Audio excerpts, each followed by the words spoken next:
ராமநாதபுரத்துல இருந்து ரெகுநாதபுரம் போற வழியில தனக்குளங்கிற ஊர்ல யதார்த்தமா இந்த கடையை பார்த்தேன். இந்த கடை ரொம்ப வருஷமா இந்த இடத்துல இருக்கு போல. இந்த கடை பாக்குறதுக்கு அந்த காலத்துல உள்ள கடை மாதிரியே இருந்துச்சு, பேரு கூட இல்லாம இருந்துச்சு. எனக்கு தெரிஞ்சு 20 வருஷத்துக்கு முன்னாடி எல்லா டீ கடையும் இப்படித்தான் இருந்திருக்கும். ஆனா இப்ப எந்த ஒரு டீ கடை இந்த மாதிரி இல்ல.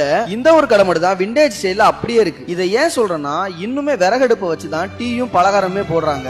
அதனாலே கடையெல்லாம் புகையாவும், புகையினால செவர எல்லாமே கருப்பாவும் இருந்துச்சு. ஆனா பாக்குறதுக்கு நல்லா இருந்துச்சு. சரி பலகாரம் சாப்பிடலான்னு பலகாரம் எவ்வளவுன்னு கேட்டேன். வெறும் 3 ரூபா தான் சொன்னாங்க. எடுத்து பார்த்தேன், ரேட்டுக்கு ஏத்த மாதிரி தான் சைஸ் இருந்துச்சு. ஆனா டேஸ்ட் நல்லா இருந்துச்சு. நான் ஒரு டீயை வாங்கிட்டு வெளியே பார்க்கும்போது 4 வயசானவங்க பழைய பெஞ்சில் உட்காந்து அவங்களோட கடந்த காலத்தை பத்தி பேசிட்டு இருக்கிறத பார்க்கும்போது எனக்கு லைட்டா ஃபீல் ஆச்சு. நம்மளும் சின்ன பிள்ளையா இருக்கும்போது நம்ம தாத்தாவோட போய் இந்த மாதிரி டீ கடையில டீயும் பலகாரம் சாப்பிட்டுருக்கோம். இனிமே வரப்போற காலத்துல இந்த மாதிரி ஒரு டீ கடை இருக்குமான்னு கேட்டா கண்டிப்பா இருக்காது. கண்டிப்பா 90s கிட்ஸ் எல்லாருமே இதை கடந்து தான் வந்திருப்பீங்க. இதை பத்தி நீங்க என்ன நினைக்கிறீங்கன்னு கீழே கமெண்ட் பண்ணிட்டு ராம்நாத் டாக்கீஸை ஃபாலோ பண்ணி வச்சுக்கோங்க.